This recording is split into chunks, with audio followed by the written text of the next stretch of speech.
Well, Nick Kemp, thank you to joining Maverick Healers. Our second time around. I appreciate you being a part of it. I know that you're the creator of PCW, but before we go into that, what got you into, what was the moment that got you to become a healer? Well, we'll talk about that, but one of the things before I was going to say, I suddenly thought, let's look at what does Maverick mean? Because it's like there was a Oh, I love it. Mel Gibson movie called Maverick, so I'm not a Western guy. And I looked it up and it said, if you describe somebody as a maverick, you mean they are one, unconventional, two, independent, they do not think or behave in the same way as other people. Um, and I think that's pretty accurate because my background originally was I was working big history in personal change and personal development going back to the late 70s. Came across NLP in late 90s and in early 2023 it would have been I was in one of the big NLP courses, in fact a Richard Bandler course I was helping behind the scenes, and it was a master practitioner course in London, and he famously said, well, if you think I'm crazy you should meet Frank Farley, one of my influences. And 130 would-be master practitioners leaned forward and went, Frank Farley, crazier than Richard Bandler. But nobody knew who Frank was. It's like there was kind of some vague reference. It was like the best kept secret on the planet. There was an original book of which I have Frank's personal copy, Provocative Therapy, Blue Edition. Those of you who have the Blue Edition, let me tell you, not many of them around. But there was no other information. So how I fell into this through meeting with Frank, which we'll talk about in more detail. Meeting with Frank by somebody in the UK asking if I wanted to do one-on-one stuff with clients, to which my initial response was, I don't want to listen to people whining and moaning all day long, for Christ's sake. I mostly work with groups. I come from a business background, sales and recruitment, had a number of multi-million startups, very successful. The last thing I want to do is hold hands and cry with a load of people. But I thought, okay, I'll try it. I'll try it for like one day a week on a Friday and just see, And to my absolute surprise, I thought, I kind of like this, Once I met with Frank and started to utilize his skills, bang! It's like the difference is we're sort of completely, it's like being on broadband compared to dial-up. Instead of pressing the button where it goes, click, click, click, click, click, suddenly you're on the internet. It's like, wow, 24/7 straight away. So immediately it meant that my whole enthusiasm and attitude to all of this vastly changed.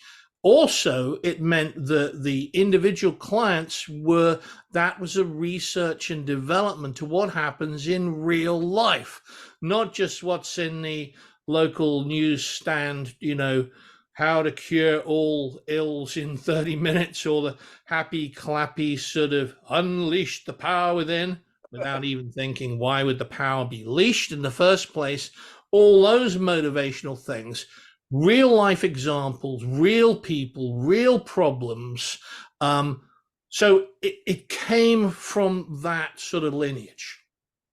So I can say this, your transformational moment to get to PCW is when you met Frank. Yeah, meeting Frank. I mean, it's funny looking back. Can you expand on that? And Andy Austin, my dear friend Andy T. Austin, if you get any opportunity, check out Andrew T. Austin and his brilliant book, The Rainbow Machine. I have it, and I started reading it. Oh, it's fantastic. He sent me an email that said, he's alive. And I go, who? Elvis? No. So I go down to this workshop on the South Coast with my wife, my long-suffering wife, Sue, who I love dearly, and Andy and a friend of his, to this workshop by Frank Farley on provocative therapy. Now, nobody's heard of provocative therapy. It's like trying to join the most secret cult that ever existed. And there's 17 people there, 4 of which are us. And the rest are either ardent feminist social workers or NLPers. So there's like an equal division between the two. And I'm sitting there and I'm watching Frank, and I've already done a boatload of NLP and hypnosis and personal change stuff. And I'm watching in and I'm just going, if you'll excuse my French, what the is going on here? This does not conform to anything I have come across. And I'm just literally like, I don't know what to do. I don't know what to do, because he is working in a way which is clearly having effects with clients. He's had decades of experience at that time, 40 years experience. By the time he passed and we became good friends, 50 years experience. And it is just outside anything I've seen. A bit like seeing the local magician and then seeing either David Blaine or Penn and Teller. It's a whole different level of skill. And I understand for some people it's too challenging and they just go. So there's normally like 3 responses. Number 1, none of this makes any sense. Number 2, sure. I hate it with a vengeance because there is no sort of like, now then, Bill, do A, then B, then C. Read from this script. Turn page. Protocol, do not deviate outside these parameters. None of that. It's all conversational. So to the people who hate it, of which there are a number, and then there's the people who just love it.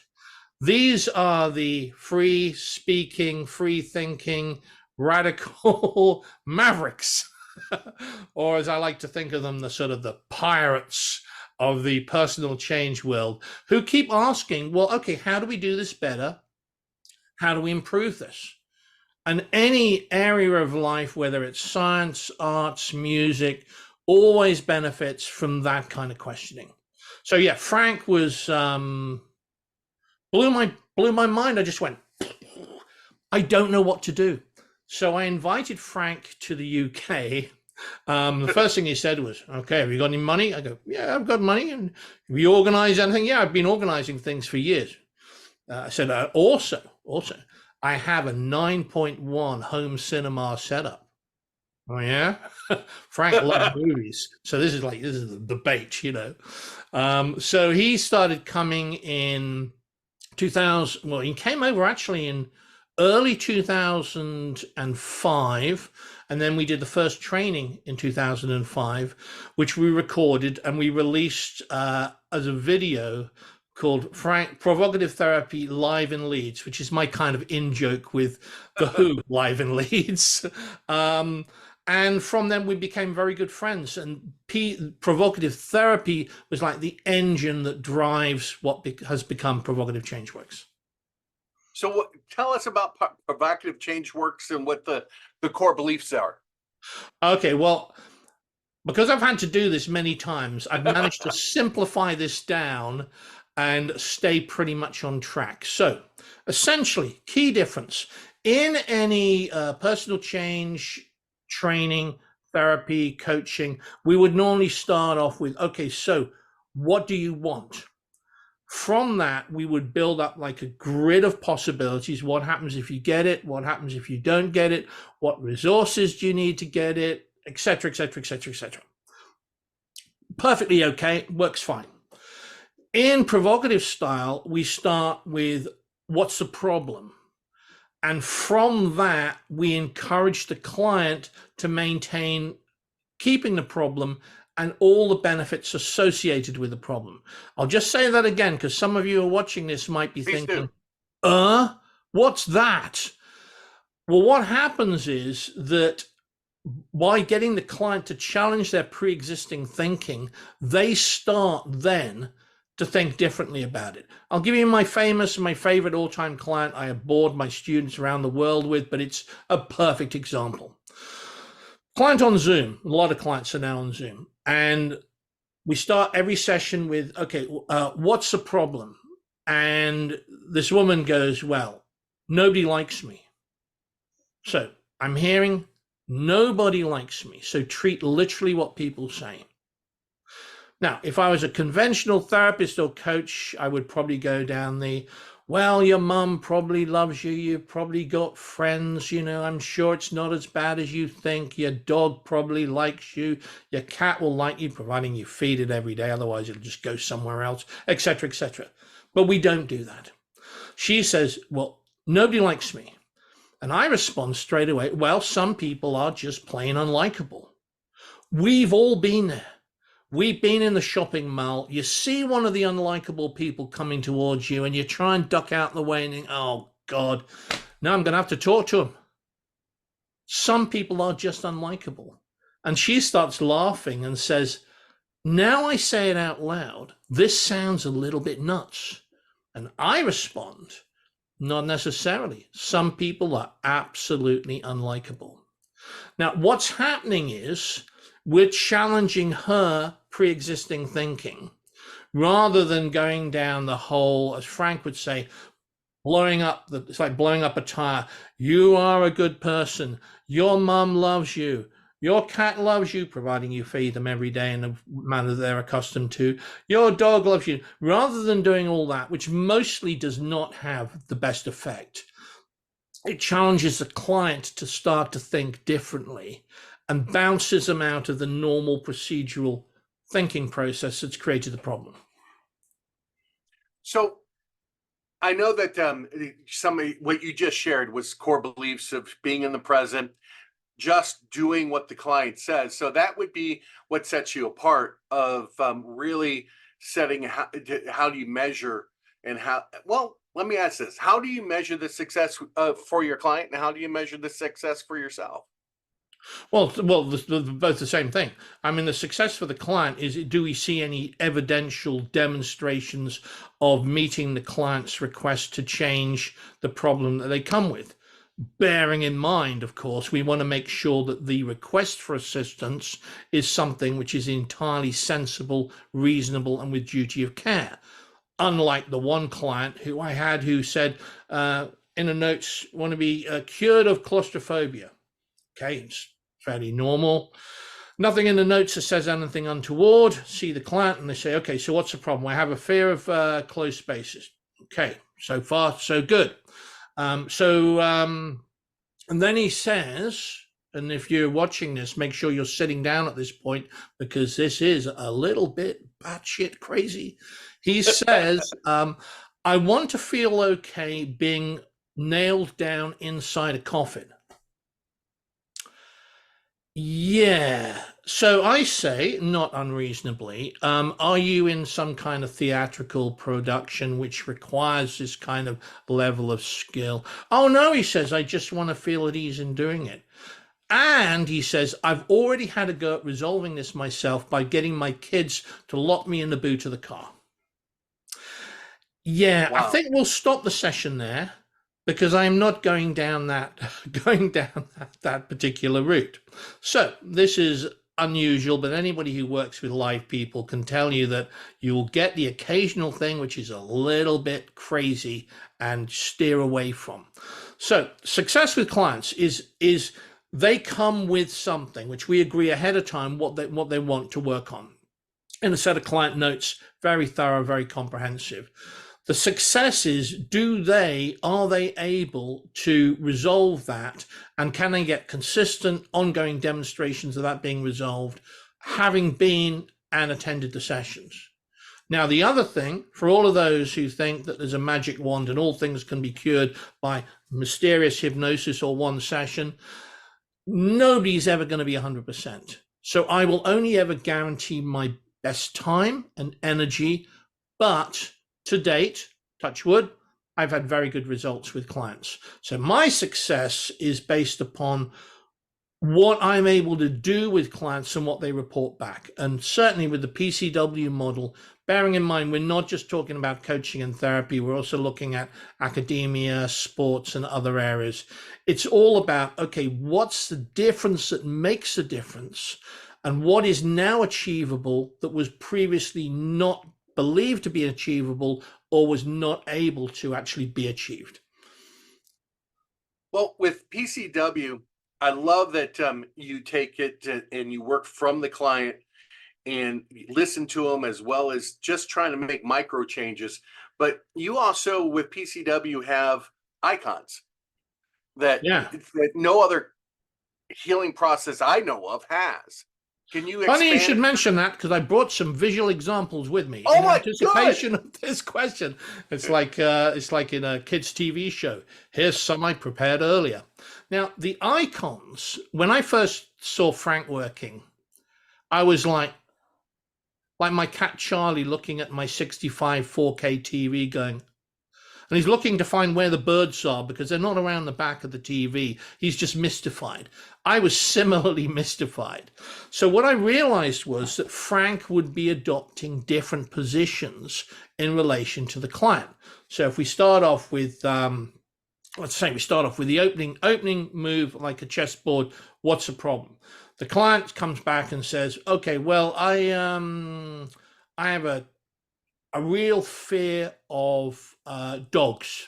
So one of the icons might be the ABC icon. So it could be this one. Okay, so is it a like screaming, I want to get out of the room fear? Is it sort of like an average fear, or is it sort of like a mild thing that's happening?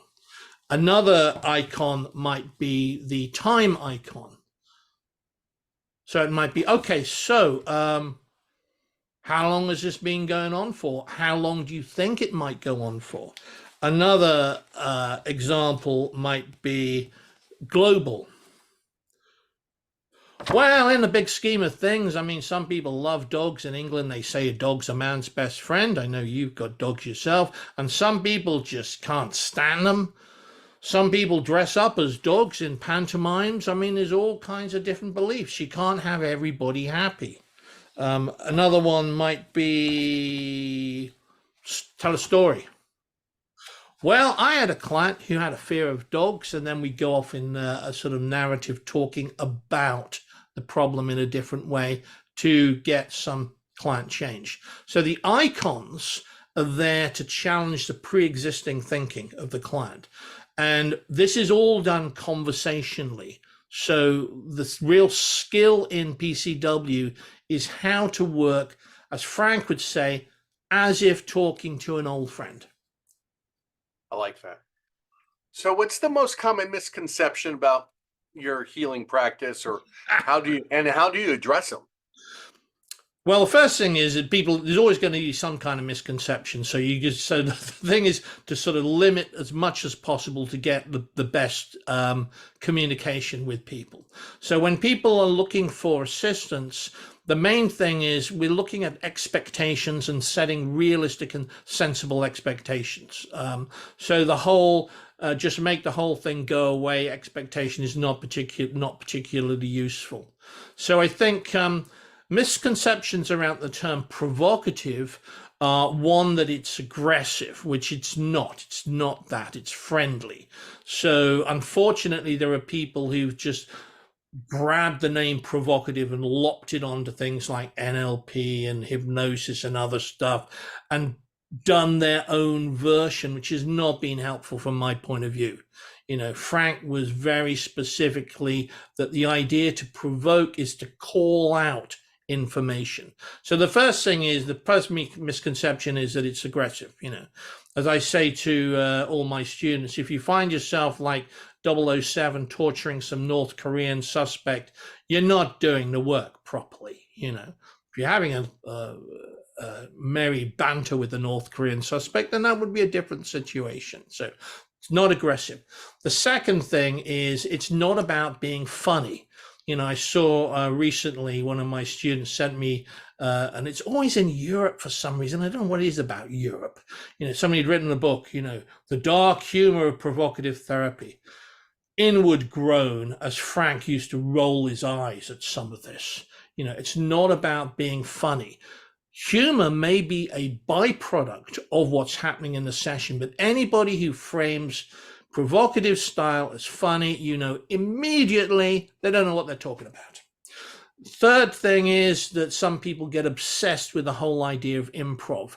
Now, again, improvisation can be a useful element of this, but it is not the only thing that we are doing.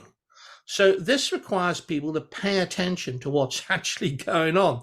We've talked about this before, hypnotherapists like reading off scripts, good morning, Mr. Client, turn page. Now, this is really mechanical, well meant, I will say, but mostly ineffectual and artificial way of working.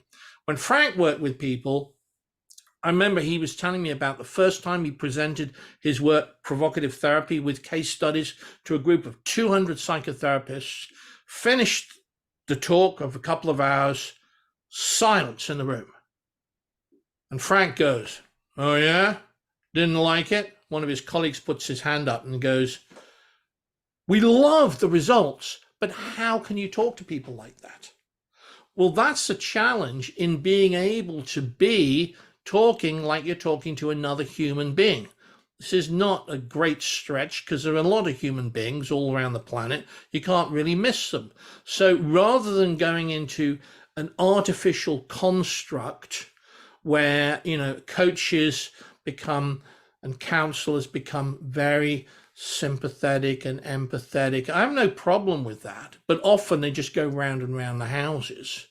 Or hypnotherapists who will talk in normal conversations suddenly do this weird kind of switch like some 1960s Hammer horror film, and they start to adopt the sort of Dracula tone, which is now as, and you go, nobody wants to hear this.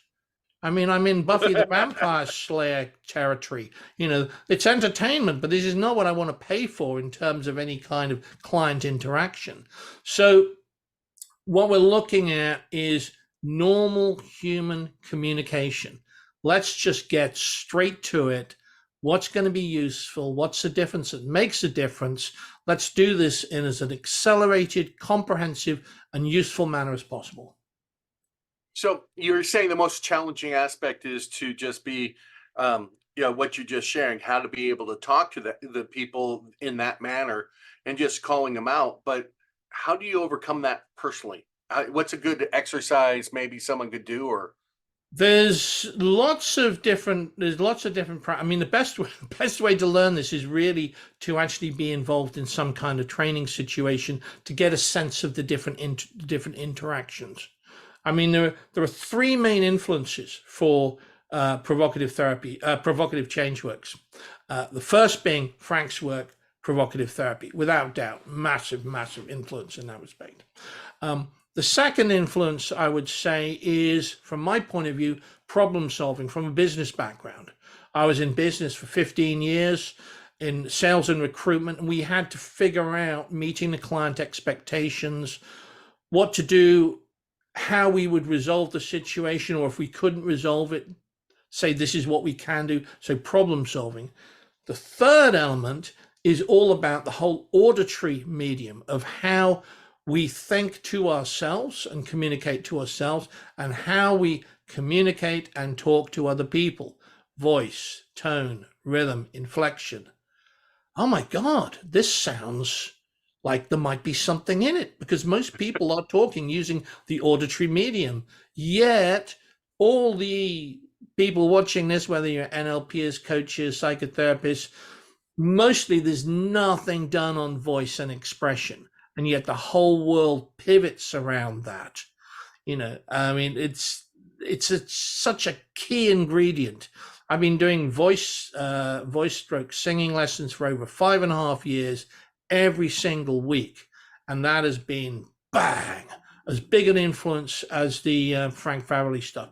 Go talk to anyone who's involved in singing. I know your latest wife, Congratulations, by the way, will Well, tell you thank the you. same thing. It's a complete game changer.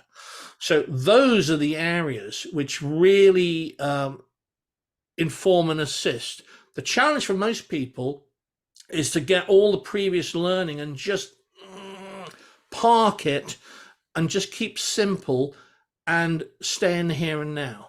Now, when I was learning from Frank, the problem was there was only one petrol station in town, but I used to talk to Frank every single week on the phone, and we would record sessions, and he would come and stay 3 to 4 weeks normally per year at my house, and we would talk about a lot of stuff. And from that, he then left me his entire archive of work, which is massive. So the PCW model, which you can find at provocativechangeworks.com, quick advert. Good plug there. Is a way of learning how to work conversationally and with precision. And that requires paying attention, listening, and realizing that this is a constant exploration. It's not, just read the handbook. We're constantly looking to revise and improve things. Well, could you share maybe an experience with where you had to that you had really a challenging situation with a client and how you navigated it?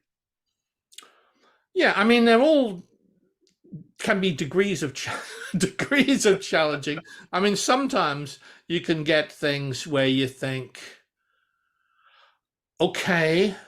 I mean, okay, one that springs to mind which is memorable for all sorts of different reasons, is I'm in Hungary doing a training. It's a 5-day training, 5 days, 5-day training, 3 days and 2 days.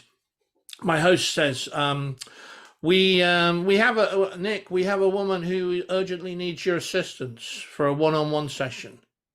Okay. Well, the only time I've got, because I'm doing radio stuff in the evening, we finish, I then want to eat and I want to get to bed so I can rest to go back in to do the following day. The only thing I've got would be like 8:30 tomorrow morning before the first training. It's not my favorite, but if it's a real problem, then okay, I'll do it. Right. So client turns up with the translator at 8. I still don't know what the problem is. The mental note should have checked first, but there you go. You learn from these things. Knock, knock on the door. In comes my host with the said woman. Okay, so bearing in mind, it's 8:30 in the morning, 10 o'clock, I'm going to be doing a training. I'm going to be working till about 9:30, 10 o'clock. So I am hoping for something. Please, universe, public speaking would be nice. Mild anxiety would be nice. Jealousy would be okay. I'll even take substance abuse at this time in the morning. What I wasn't expecting was I have a problem with orgasms. Yeah. Okay. Great way to wake up the morning. Okay. All right. Okay. So we're in it. So we're gonna have to think about this. So like with every single issue in PCW, we look at it as what makes the problem. What do we want more of and what do we want less of? So in this situation, what we're saying is, okay, there's not enough sensory connection in this situation to bring things to a peak. So that can be a whole bunch of different things going on. But my previous decade of experience with clients tells me chances are that there's way too much stuff going on in the thinking part. So they're too much in a what if, what about sort of system. It's not 100%, but that's a smart way to start. And guess what? Absolutely was that. This does not mean we need to require the woman to have an orgasm during the session. Just let me make that point clear. However, it's getting it so that they are able to recognize that when I think like this, this happens. When I think like this happens. Sometimes it's useful to have that process of analysis and spinning around and looking at things. And sometimes you just don't want it. You just want to be able to sit back and relax. It's like going to see a great Martin Scorsese movie. You want to sit there, Killers of the Flower Moon, 3.5 hours, very long, very good though. You want to just relax into going into that world. You don't want to be sitting there thinking, yeah, now that camera angle, that's probably from the left side, and they've probably got you don't want too much analysis. You just want to let go of things. So this is a case of what do we want more of and what do we want less of in that situation. And that comes from firstly getting information from the client. So what's the problem is a question that elicits what it is, but also more about the key question is how are they doing it? What's happening to create the thing in the first place? Because it doesn't matter how long they've had it for. That's a red herring. This is all about, how are they doing it? And then what is useful to change that sequence? Wow. I'm always learning. I love this. So I would love to share with the watchers, the listeners. Can you share a particular model or technique that you love using that's especially effective?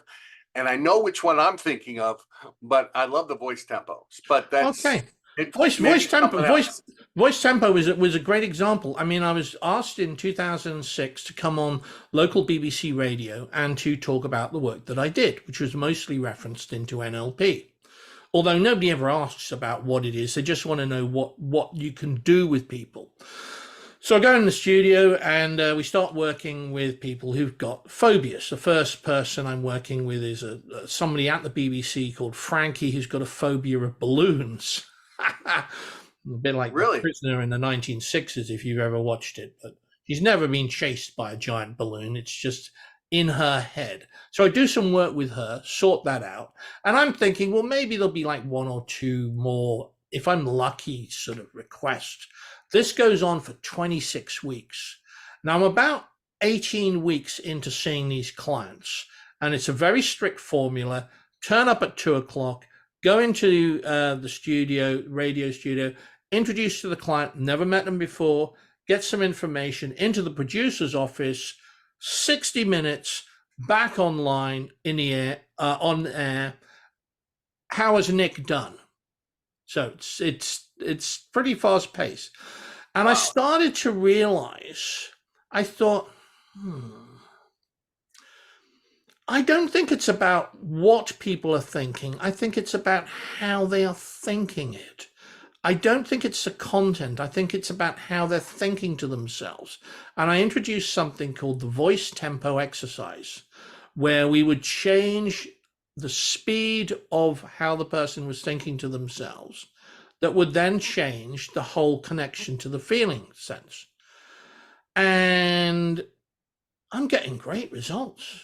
In fact, I'm getting such great results. I ring up my good friend Steve Andreas in Boulder, one of the, in fact, I would say the NLP guy for doing things. And Steve, in his usual sort of very scientific, very dry, humored way, said, okay, Nick, talk it through as if I am a client. So I talked through the process of changing the speed, and there's a silence down the phone, and he goes, how many people have you done this with? Again, scientific response. Said, we've done about 250 so far in private clinics and on the sessions. What percentage of people could still get the anxiety? I said, 0. Nobody can get it. Nick, you need to write this up. I said, well, I mean, it's just a little bit. He said, Nick, if you don't write it up, someone else will steal it and they will claim it for themselves. Shit, I think to myself, anxious internal voice. So I write it up, and it's published in his book, Transforming Negative Self-Talk, Volume 1. It's about a whole 10 pages on this. Now, I've used this now for, well, probably about 14 years, and I'm into the thousands of clients across everywhere I've trained: Japan, America, Switzerland, Ireland, Spain, India. I have never had anybody that can get back the anxiety from using this process. Because if you think about it, any feeling sense that you get can really only be created in 4 main ways. So anybody watching or listening to this, it's like what you see externally, threatening image will create internal dialogue and go, whoa, hang on a minute. What you hear externally what you picture to yourself internally or imagine, or what you run as a commentary to yourself. Now, earlier on, I talked about the auditory medium and how important that is because Right. mostly how we think to ourselves creates how we feel in ourselves. This is brilliantly demonstrated in many different sports arenas where we've worked with people. I had one client who went from not getting a lifetime personal best time in athletics to getting her best lifetime best simply by running this process. 2 sessions. That's in total 3 hours I did with her, and she got a Wow. lifetime best and qualified for the Commonwealth Games. And another guy who through this became a major winner in martial arts, all by making this adjustment. Because everything I've learned from working with people for the last 18 to 20 years is all about micro adjustments, small adjustments that make the big change. But that means you have to ask the right questions, you have to watch and listen, you have to think more about process and not just get stuck into endless analysis, or what Frank Farley would call the therapeutic archaeological dig. He said, Nick, in 50 years, I've seen this when I first trained with Carl Rogers. I've never seen any evidence for it working. Wow. So, how do you approach maybe someone that's skeptic or hesitant to opening up? Well, firstly, I mean, if they're hesitant to see me, I won't see them. So that solves that problem. Well, that's That simple. solves that problem. Right? So I do a whole pre-screening thing. So the first thing is I say, I'm not seeing people who are reluctant. You know, it's not like, you know, because sometimes I'll get a call, you know, this is my husband needs some help. Okay.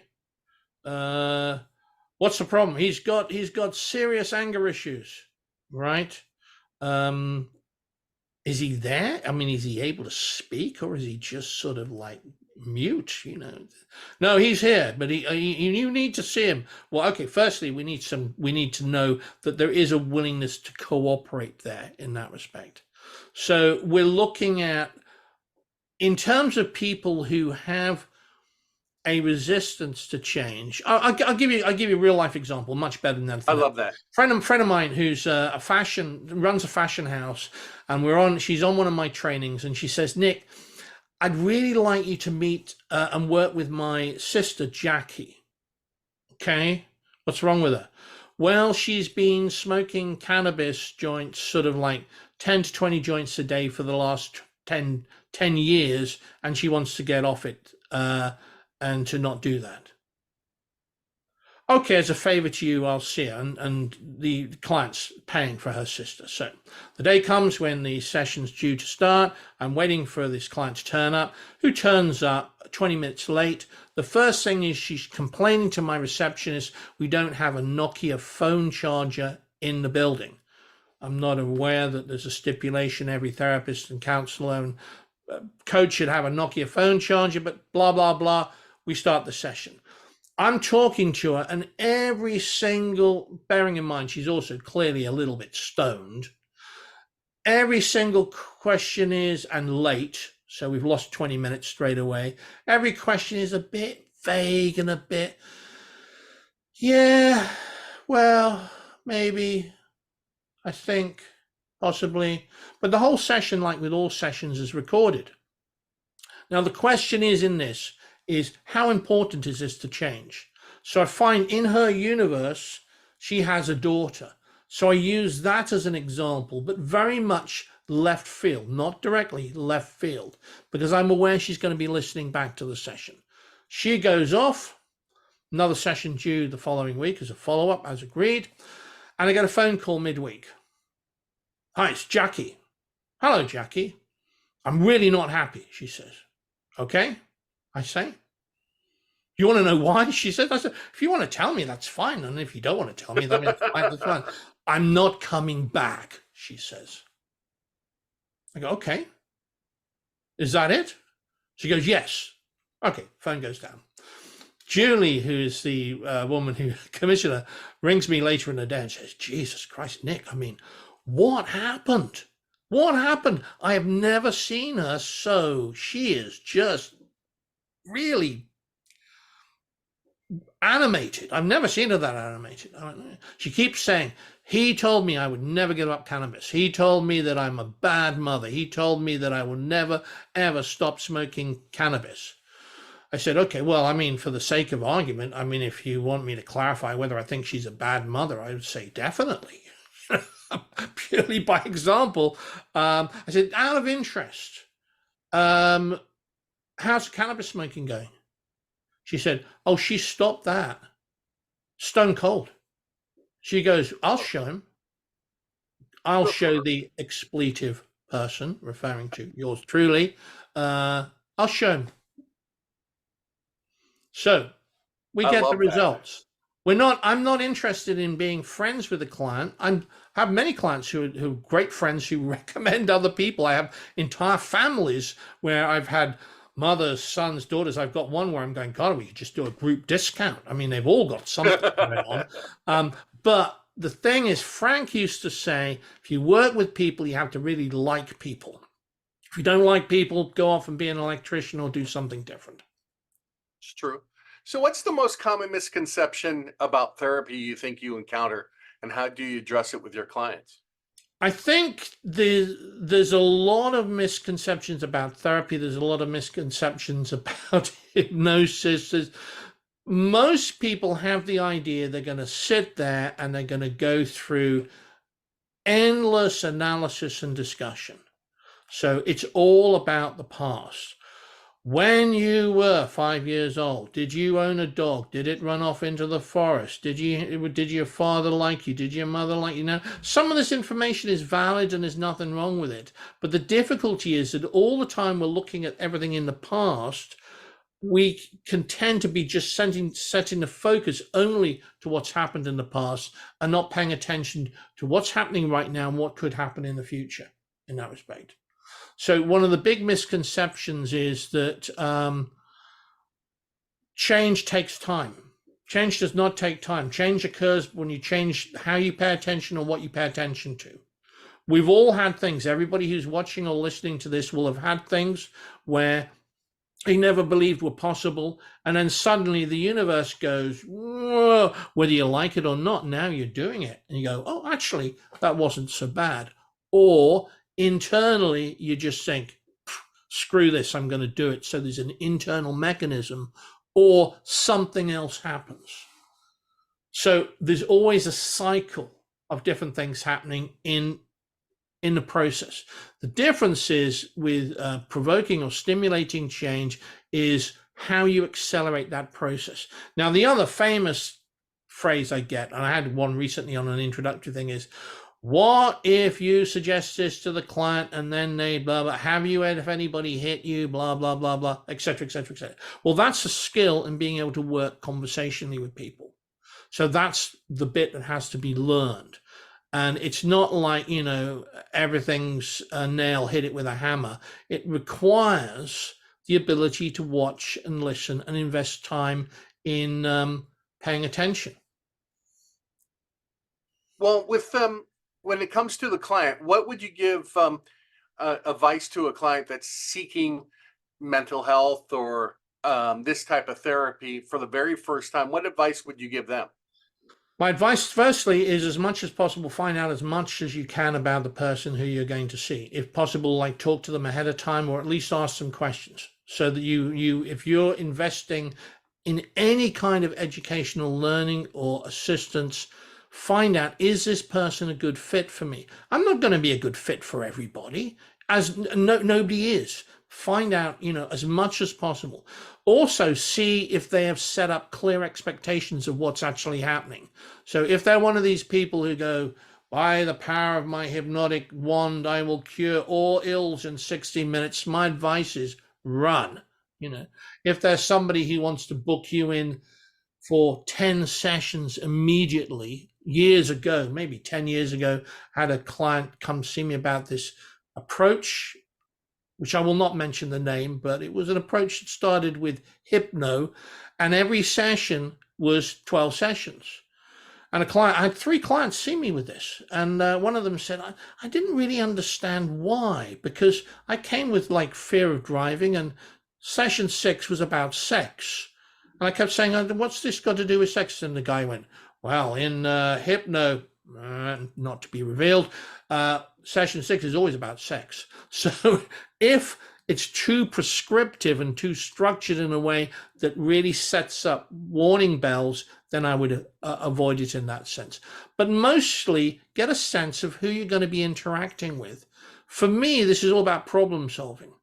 So, I mean, I've got, later on today, I've got somebody who's in their 70s who's got massive anxiety about getting on airplanes. Now I have an idea using my 4 mechanisms, of see externally, hear externally, picture internally, think internally. It's probably going to be one of those things, but always check to see, do they have any actual real life experience? Because there might be a situation where something happened which is really lodged in their thinking, which is creating the current problem. Never assume anything in that sense. I like that.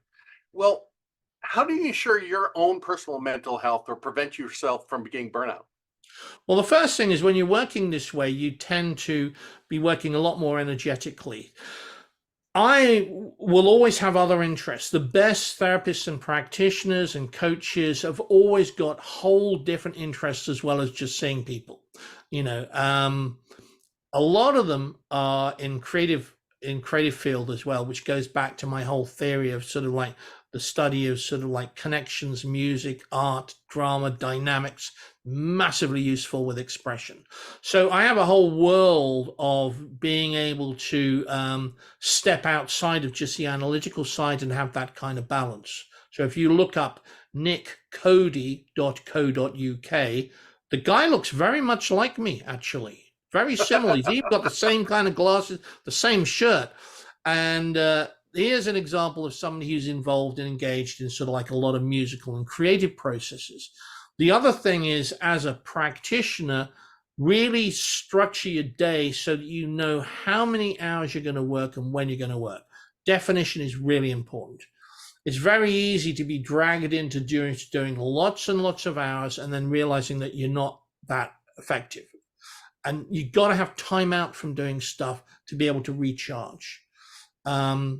And the third thing is always have some kind of CPD or some kind of interaction. I mean, we've been doing this for like God knows how many years, So you get an interaction and you're constantly reviewing, refining, and improving what you actually do, rather than, I did this course back in like 1997. I've got the manual, I've got the shiny certificate.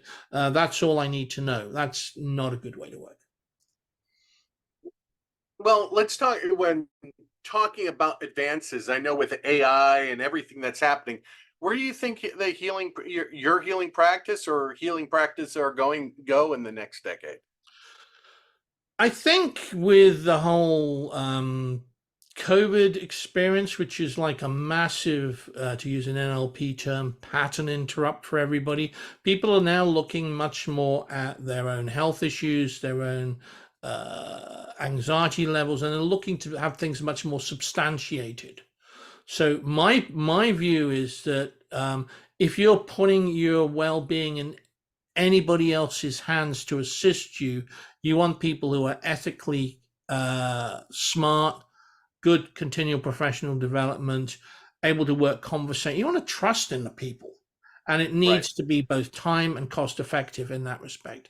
So I think the world's changing. A lot of stuff I now do is online. I've got an ongoing 1-year training that I run each month internationally across the globe. I've got individual trainings that I run for Japan and Spain on an ongoing basis.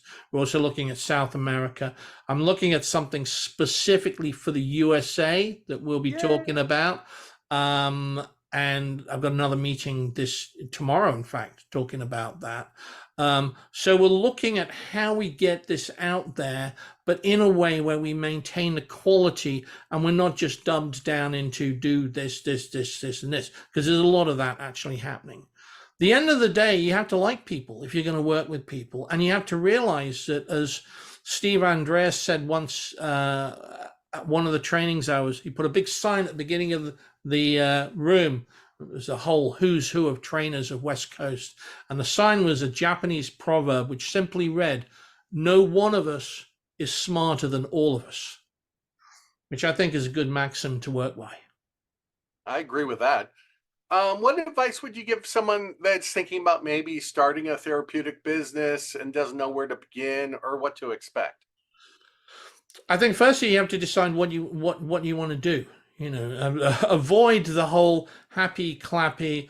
You can be and there's the whole outbreak of coaches now. You can be, and it's always six-figure income. I've never understood why it's not 5 figures, 7 figure.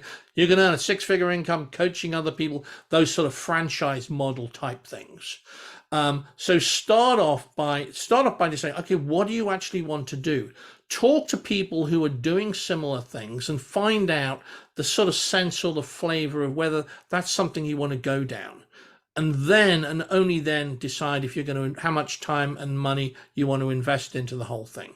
Because it's a massive, massive field. I mean, I've been quite critical over the years of many approaches, but only because I care about the duty of care and the results with people. You know, sometimes it's a lot easier for me to say nothing, but I'm not going to do it because I think you have to have discrimination. Otherwise, the debate or the discussion never improves. So I think find people, talk to people, if at all possible, get as much materials, and then take an informed view from there. Nice. Well, we're in the home stretch here. What closing remarks would you give? Can you share about where you're at, where people can find you, stuff like that?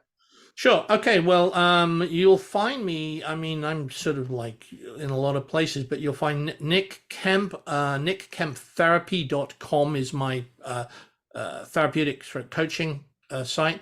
ProvocativeChangeWorks.com is all about the PCW work. I'll also be on Facebook as well. You'll find me on YouTube under Provocative Change Works. You can email me info@nickkemp.com. And, you know, I don't want an email on a daily basis, but if anybody's watching this and they have any questions, I will politely respond to things. I always do that.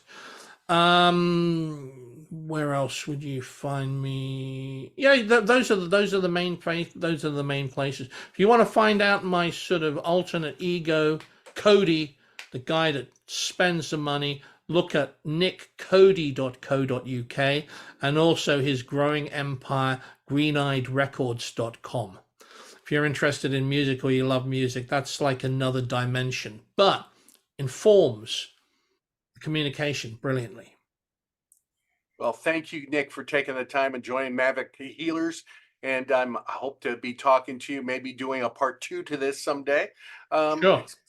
Thank you very much. You're more than welcome. And I think it's the main thing is important that there's a discussion. We can agree to disagree, but when there's no discussion or debate or informed debate, that's when we run into the danger of just thinking everything has to be a certain way. All advances in life come from discussion, rigorous debate. Hey, I disagree with some of my previous viewpoints. So it's always a case of looking at that. And I thank you for the opportunity. And, you know, I've seen the Deihl transformation over a number of years, a radical way, shape or form. And I thank you for the opportunity. Well, thank you.